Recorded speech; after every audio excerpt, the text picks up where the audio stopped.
Hello,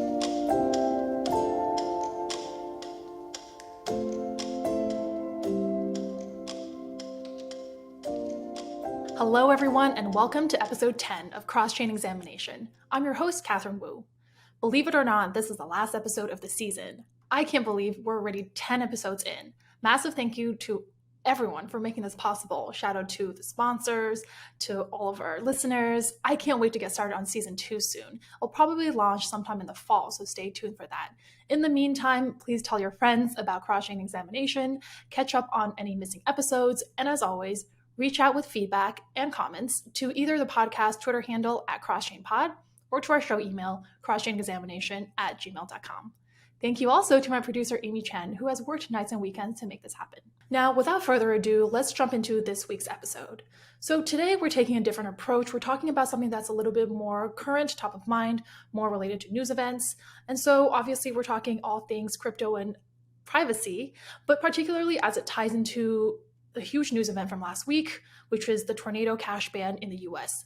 For anyone who hasn't caught up, on Monday, August 8th, 2022, news came out that OFAC, which is an agency within the US Treasury charged with preventing sanctions violations, released a statement that says as follows: Treasury is sanctioning Tornado Cash, a virtual currency mixer that launders the proceeds of cyber crimes.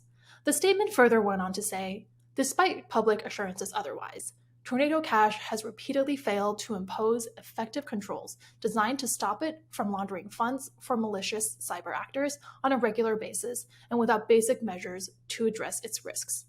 Treasury will continue to aggressively pursue actions against mixers that launder virtual currency for criminals and those who assist them. Since the release of the Treasury statement on sanctioning Tornado Cash, the crypto industry has responded, unsurprisingly, very loudly, some calling this an attack of DeFi, some even calling this the end of privacy, and some more nuanced opinions that an entire class of software has now been banned with no recourse. Now, where there are polarizing opinions, there is, of course, room for nuance. And today, to talk about this topic and parse through all the nuance with me, is Dжилл Гюнтер, Chief Strategy Officer at Espresso. Welcome to the show, Jill. It is so great to be reconnected, Kэtrин, and I am so excited to have this conversation with you, and particularly grateful for your legal background as well as we embark on all of the nuance to be covered here. There's definitely a lot to talk about. I mean, my goal with every podcast I host is just to have you on as a guest. And I know this is like a topic where you feel very strongly about and have a lot of thoughts on. So I think that's perfect. Absolutely. Well, we're 2 for 2, so we'll have to keep the streak up. Yes. So as always, context is everything. So before we parse through just, all the implications, I wanted to start with a quick TLDR on what Tornado Cash is and why people would want to use this tool. Yeah, absolutely. So Tornado Cash is a class of smart contract that lives on the Ethereum blockchain. A smart contract, probably most of your listeners are familiar with, is a bit of code that can programmatically make things happen. That means that it can execute exchanges, it can make exchanges or trades happen under certain circumstances. It can do more complex things than that as well. That's kind of the most basic example. In this case, what this smart contract was making happen was a mixing, if you will, of people's assets in a kind of obfuscated, behind the scenes way, such that I could tie up some funds in Tornado Cash. They could get all mixed, jumbled together. And again, no one would be able to have insight to be able to track the ways that they're getting mixed and jumbled together. And I could then withdraw them on the other side to perhaps a fresh wallet, something that was completely unconnected with any of my other on-chain activity. And I could therefore hide where those funds had been and where they'd come from, and then be able to start afresh with where they were going next. And so it's a privacy service fundamentally, right? That's what we've just described. I think that we can get into all of the different reasons why people might want to use such a privacy service. Uh, we can get into kind of the hypotheticals. We can get into the actuals as well of what, services like Chainalysis and TRM, these kind of blockchain analysis tools, seem to be suggesting was the actual usage of Tornado Cash specifically and of other mixers. I think that these are all going to be important things to cover as we go. But just the high level to start with, Tornado Cash, bit of code, smart contract, running on the Ethereum blockchain and providing, again, this mixing privacy service to people. It's probably important to bring up that using a mixing service is not inherently bad. Just like there's no software that's inherently bad, it's really depending on the actor, right? So when I was thinking about, maybe the common misconceptions, why would you want to use a privacy tool? Because you have something to hide. And I don't think that's necessarily the case. There are many, many legitimate reasons for why people might want to use a mixing service. As we know, transactions on the blockchain is super transparent. And so if I make one transaction under my ENS name, then I think it could be really easy to just figure out everything I'm doing, everything I'm buying, and even potentially what other wallets I might have.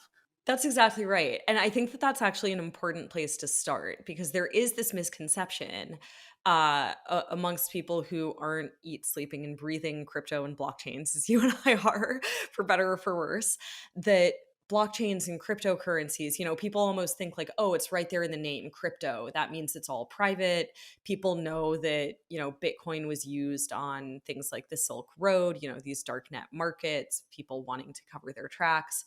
But the reality is that on the vast majority of blockchain platforms, including Bitcoin, including Ethereum, pretty much everything is trivial to figure out who's doing what with their assets, under what circumstances, all of the kind of gory granular details.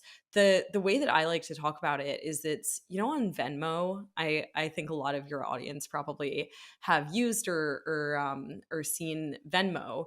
And they used to have by default a public feed of every transaction that you did. I think they've since made that not be the default because, it turns out not everyone wants to have all of their transactions be fully public to people all the time. Ethereum is basically that public Venmo feed, right? And the other example I always like to speak to is I had a friend in college who busted her boyfriend cheating on her through his Venmo feed. Like she went on Venmo and found all of these transactions, like some other person, paying him back for drinks and all of this activity. And it was with that evidence that she confronted That's him. amazing. And it was like, hey, dude, what is going on here? And so that, good for her though, firstly, but that is a much more mundane example than darknet market stuff, like the things that people often think about for why you might want privacy. But it's a great point. I'm glad that you bring it up as context though, Catherine, that pretty much everything you're doing on blockchains is fully transparent to people. And that has a ton of problems that come with it. I posted about this the other day, but you can trivially figure out at least one of my Ethereum addresses, right? That has my ENS name associated with it. That's kind of intentional on my part. I'm kind of like, all right, people will be able to figure this out. But from there, you can figure out when and how much I donated to Ukraine in their fight against Russia. Now, if I'm Jill, living in California, that's probably fine. But if I'm living in Russia and I'm donating, or if I have family in Russia and I'm donating, that might not be something that I want publicly broadcast. You can also go much more kind of lighthearted and trivial than that. You can see every bad trade that I've ever made on DeFi platforms. If you go into my Ethereum accounts, just going on Etherscan, you can do this in 5 minutes. You can you can link addresses together and figure out when I first bought Ethereum. You can see things about my net worth. That's weird. That's uncomfortable. I don't necessarily want that. And beyond being uncomfortable, I've known people for whom that's then actually posed a threat to their own personal security because I don't think quite at this level, but you have friends, I'm sure, who bought Ethereum early, have enormous net worth results from that, and then are getting targeted for scams, for hacks, even, again, like personal physical threats. And so there are all of these different reasons why people might want privacy. That said, there are also people who want on-chain privacy uh, because they are explicitly doing illicit activities. And I want to address first the fact that sometimes things that are illicit in one jurisdiction might be things that we as a society, whether we're in California or the United States or the Western world or other areas of the world, are actually on board and okay with. And so one example that I've heard talked about a lot recently is women who might want to pay for abortions in places where abortions have recently become illegal. um, Financial privacy becomes a really important thing to think about in that context. And again, that's an example of illicit activity in a jurisdiction that, not to get political here, but like just to show for a second, like I at least am okay with. That said, I think the big elephant in the room that I've been talking around for the last few minutes is you also have illicit activity in the form of money laundering, sanctions evasion. Specifically here, the big issue at odds in Tornado Cash, I think you've given this context already, is North Korea as an actor using Tornado Cash to obfuscate their funds, to hide and mix the funds that they've gotten from various hacks that they've undertaken on various blockchains, and to be able to hide somewhere in the ballpark of 500 million of activity. And that's a big I mean, I think that's a big problem for like national security, for the world. That's also a big problem, certainly, and I can kind of understand this on some level. Like if you're sitting in DC, that's a big political problem. That's a big risk that's being posed to the people that you're supposed to be protecting.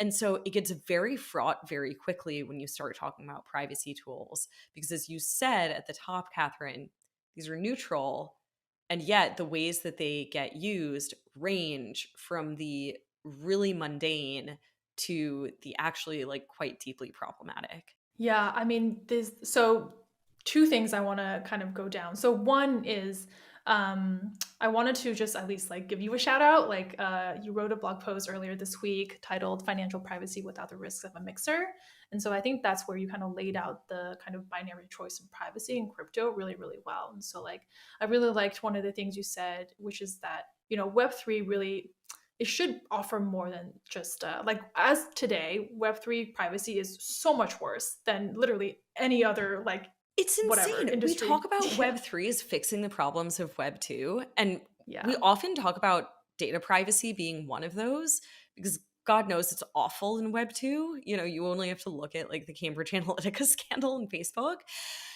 And Web3 privacy by default is so much worse than anything that we had there. Yeah. And so I think the like when you think around, I mean, I want to touch on this later, which is like, well, how can we like square away transacting with privacy on the blockchain and still like be able to like interact with the blockchain and smart contracts. So I want to touch on this later. But something I was thinking of when you were talking. So one of the biggest problems with this ban, so what really happened is obviously because everything is transparent, you can trace things easier. And so right now, I think the problem with the ban is any address that has ever interacted with Tornado or may have like contained assets there are now like banned. And so now this actually extends to retail, to people who actually like, need to connect to decentralized exchanges. And that kind of implicates much more than just the bad actors you wanted to catch, in which like this is such like an umbrella thing. And so one example I've thought of is like, so obviously if you're a criminal, what's the best way to actually transact? Is cash, like cold hard cash, because that's really hard to trace. And I think we all know that. But let's say the cash somehow made its way from like one of these whatever drug briefcase things, went to a local bodega because this person was thirsty and wanted an iced tea, gave the cash to the cashier, and then you went to the bodega, and now whatever, the change comes back to you, and now all of a sudden you're like banned from using cash because like you own this, like, I don't know, quote unquote dirty money in your wallet. It's kind of as illogical as that.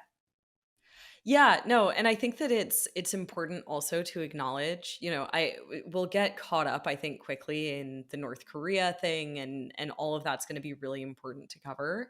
But Chainalysis put out this great report, and based on their data, the cryptocurrency received by the Tornado Cash smart contract, about 10% of that is from stolen funds.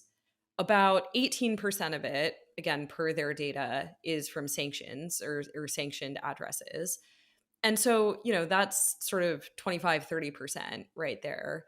But then the rest is from DeFi users, centralized exchanges, which are all going to be people who've gone through some kind of KYC AML process on that front, and then other sources. And so, per the data, it looks like the majority, I'm not going to say the vast majority because we're talking, sort of 70% ish, but the majority of users are sort of retail users, probably maybe even institutional funds. That's a side of this that we didn't even touch on yet, right? Is that institutions use mixers at times so that people can't trace their addresses and be able to steal their alpha or front run their trading strategies Threaten or their whatever. business model. Yeah. Yeah, threaten their business model. It's a proprietary trading strategy.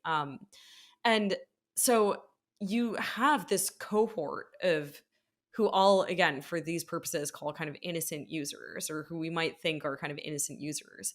And as you say, they are also feeling the damage of this because it's not a person, it's not developers associated with the Tornado Cash project, it's not a company associated with Tornado Cash or even a DAO associated that's been sanctioned.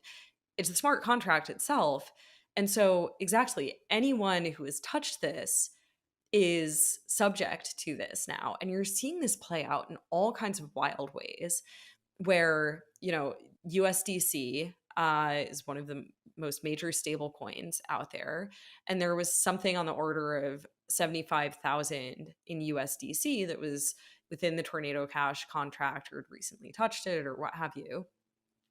And of course, Circle and Center and Coinbase and the backers behind USDC have now had to use their freezing functionality to put a halt to movement of that, which they have to do on a legal basis, right? Jeremy Allaire, the CEO of Circle, I think made a really good point when he tweeted out the other day, like, look, I'm facing 30 years of jail time if I don't do this. Like, this is not a choice. But I think it took a lot of people in the industry by surprise that Circle even has the power to freeze USDC.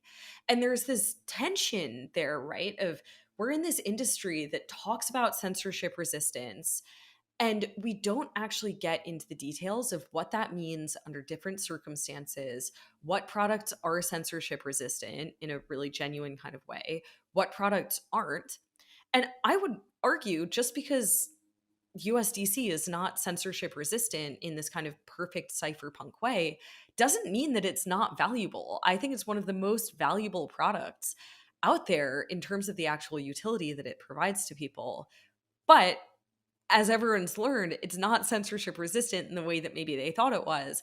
And so I think that you get into these huge issues of, okay, well, who is kind of the collateral damage around this first and foremost? If you have all of these innocent users of USDC who are now worried of Tornado Cash itself as a privacy service, not as kind of a, darknet mixer or, way of evading sanctions. And then you also have this much bigger question that we now all have to grapple with around what decentralization means, about user education and user consent around these things. It's gotten really messy really fast. But I will kind of finalize that sentence with, I think, a silver lining, which is at least we're moving away from the theoretical on all of this and into the realm of the practical, and really having to get down to brass tacks about what we as an industry are and are not okay with, how we talk about these things, how we go about user education, all of it. And I think that that is a very real upside that will come of this over the longer term.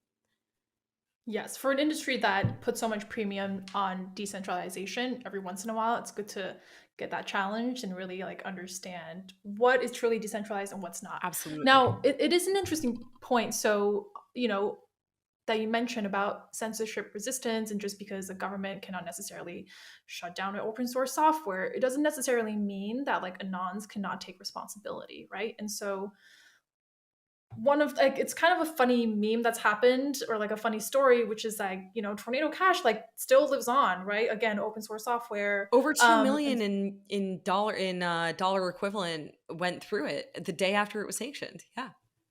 yes, so there is a difference between having something in which government cannot take away from you as a tool, but also a difference between that and like you can't, just because they can't take it away doesn't mean that you can continue to not take responsibility if you were indeed violating sanctions and you know using it for nefarious purposes. Yeah, no, and I think that there are a couple of kind of interesting things playing out with that, right? The first is that the government has put addresses, so, Bitcoin addresses, other crypto addresses on their sanctions list previously, right, as aliases for individuals, right? The assumption being, there are individuals who are on the SDN list or should be, who are behind or in control of those wallets. And so it's exactly right that, just because you're Anon doesn't mean that, that enforcement can't come after you. And I think that it's kind of interesting here that, the argument being made by a lot of people around Tornado Cash is that Tornado Cash is fully decentralized, and it's, everything that gets, every pull request in the code that gets added to the code base has to be passed or ratified by the DAO associated with it, and a lot of the DAO members are anonymous, and so on and so forth. And that may all well be the case, but I still find it kind of surprising. Here, I'm not a lawyer, you're the lawyer, but I do find it kind of surprising that it was the actual smart contract code itself, to your point earlier, the tool that found itself on the sanctions list, and not those associated with the project, with the DAO. There was someone somewhere maintaining the website, maintaining the front end. There were people, some of whom weren't even anonymous, who were kind of the founders of the project, who, had written the majority of the code associated with it. And so, yeah, it is really interesting that we've seen the smart contract itself be sanctioned and not those individuals. But in a way, I almost think that's almost why people are so unhappy about it. Because like it's Absolutely. one thing to sanction like named people, but once you put like a smart contract on, basically you're forcing all of its like I don't know if service provider is the right term, but like anyone who was connected to it or like could maybe like serve users, like that actually becomes from just whatever. Usually when you sanction like individuals, it's like 5 people. Now it's like implicating hundreds. Even I don't even know how big the implications are because we haven't even seen that fully play out. And of course, you see now people, anons sending Tornado Cash dust to like Jimmy Fallon and Yes. and other kind of celebrities, right? Just presumably kind of trolling, being like, well, what, are they violating sanctions now? Like Jimmy Fallon probably, doesn't even know how to access his Ethereum account. I hope he hears this and proves me wrong. But it's gotten so messy here so quickly of all of the fallout of what it means to actually sanction the smart contract itself. I mean, I've experimented with Tornado Cash. I've played around with it. So that Ethereum address that I mentioned is going to be trivial for anyone to look up if they want to about me. They'll see Tornado Cash transactions on there. What does that mean for my ability, as you say, to use other service providers from that address? Like, you can just start to see how, by the very fact that a bright line has not been drawn in sanctioning individuals, but instead sanctioning the smart contract, you can start to see how this could creep into all of these other Yes. areas. And here's the thing, right? It's like, well, isn't everything decentralized anyway? Why don't you just, if you're opting out of it, then this shouldn't affect you. And I just think that's a really lazy take. Like, at the end of the day, crypto right now is a mixture of decentralized and centralized products. Yes. And anyone who's living in the real world, like the fact that your mortgage or your rent is still in USD, like whatever it is, like you can't fully get away from it. And so the way it exists today and the implications of this is very, very broad because of that. But I think that that actually nicely ties into the point that I've talked about a lot and the point that you touched upon earlier about kind of the binary nature of privacy within crypto. Because crypto products as a whole and crypto as an industry, you're right, is a really interesting mix of decentralized and centralized products. You have things that exist all along that spectrum where you might have, a custodial exchange interacting with a decentralized exchange that is fully self-custodied. A big part of the power of all of this is that it empowers users, whether those are individuals or institutions, the institutional side of crypto has grown up, to take into their own hands and make choices about where along the spectrum of decentralization they want to be. It's empowered users and individuals to really kind of take the financial system as a whole into their own hands and be able to reshape it and recast it in really interesting ways that might work better for them.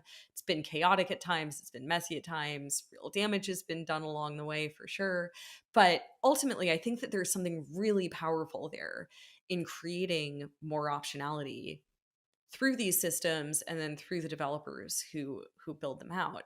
And it's therefore ironic to me that we have been living in this pretty binary world within Web3 and crypto when it comes to privacy.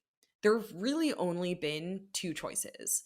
You can either use a fully anonymous mixer, um, and I include in that kind of the fully anonymous cryptocurrencies and coins out there, um, all of these types of products, not just the Tornado Cashes of the world. There are many.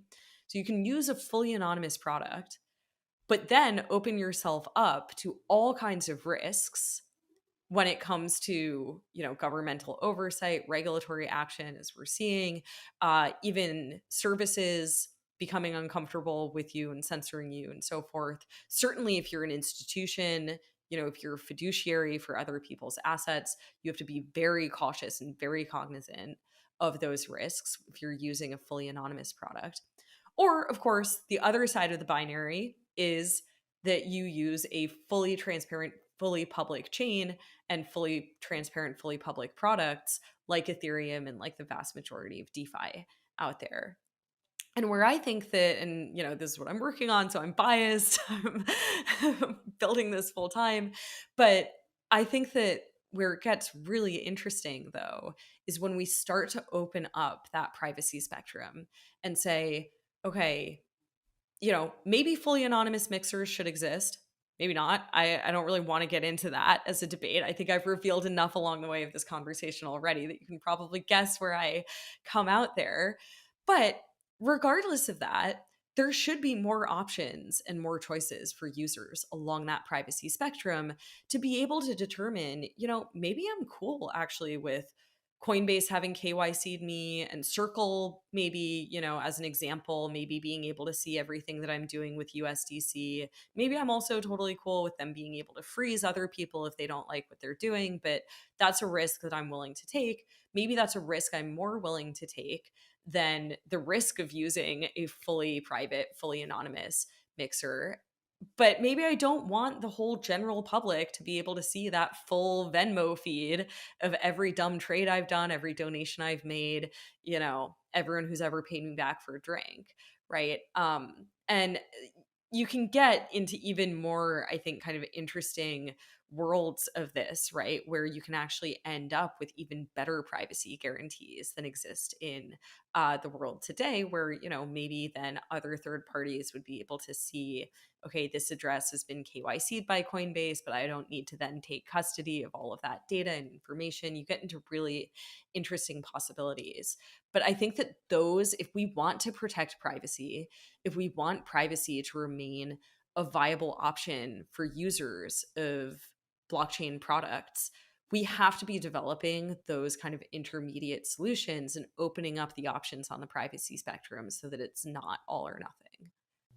Yes. No, that's such a good point, because at the end of the day, none of us, right? Like none of us want to like support or part of a tool or be associated with something that could potentially fund hackers or bad actors. And that's We haven't even obvious. gotten into the moral side of that. Yeah, like there's something uncomfortable. It gives me the Yes. heebie-jeebies to think about my funds being mixed up with, child abusers and North Korean militants and Right. whatever, right? Like that, Yes. yeah.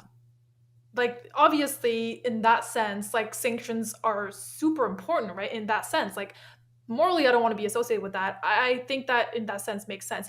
But like you said, it is important for the industry, our industry, to bear some responsibility in the sense that like we should come up with tech that both preserves privacy and also can support compliance.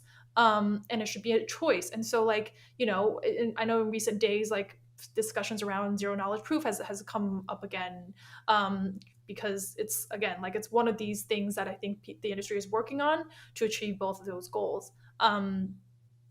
But like I said, the binary choice shouldn't be taken as a standard, and certainly shouldn't be the standard going forward. Absolutely. Yeah. And I just want to unpack for a second because you mentioned zero knowledge proofs.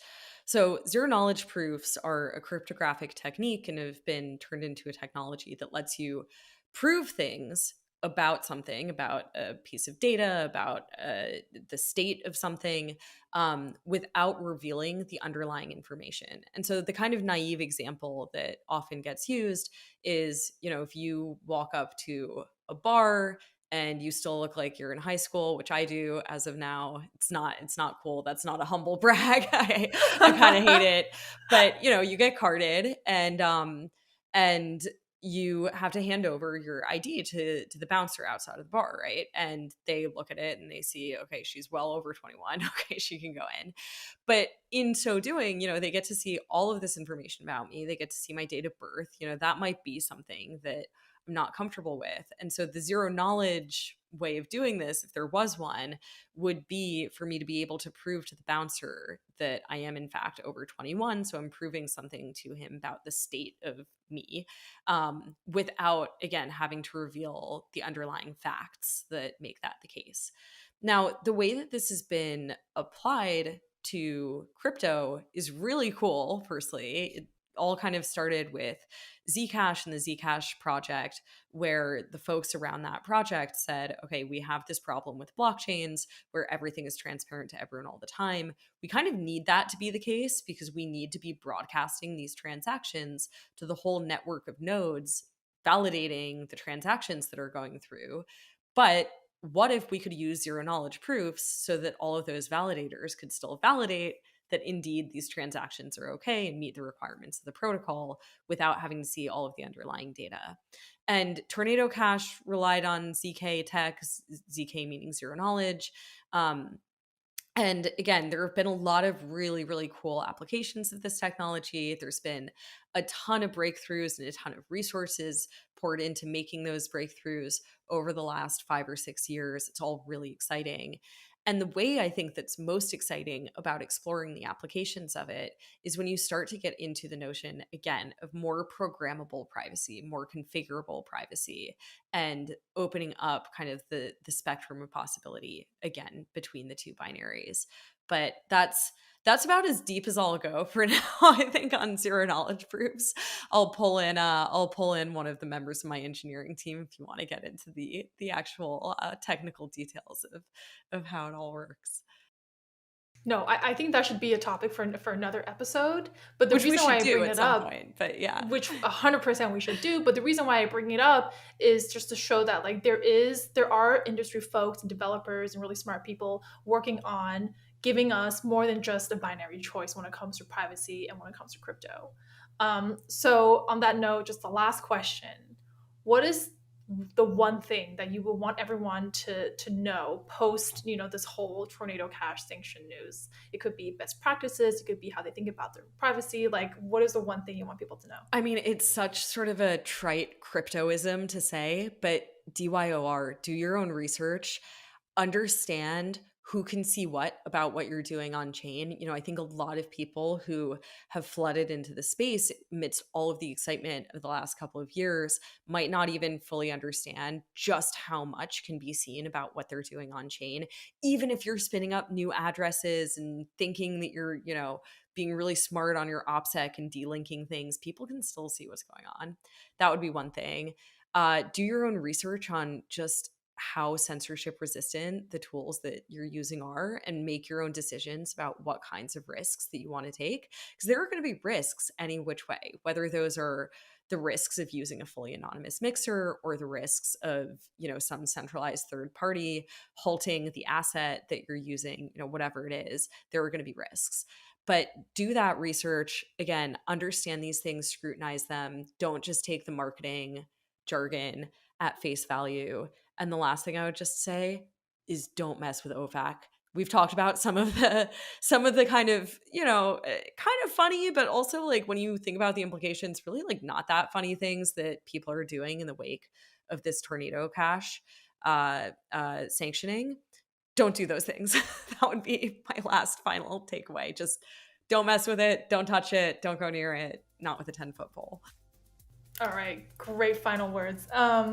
Well, thank you so much, Jill, for coming on to talk all things crypto, privacy, Tornado Cash, sanctions, and the like. Anytime. Always happy with you, Catherine. Thank you. Thanks for tuning in to another episode of Cross-Chain Examination. This is the last of Season 1. We'll see you for Season 2 sometime in the fall, but in the meantime, subscribe, rate this, share it with your friends, and I'll see you guys in the fall.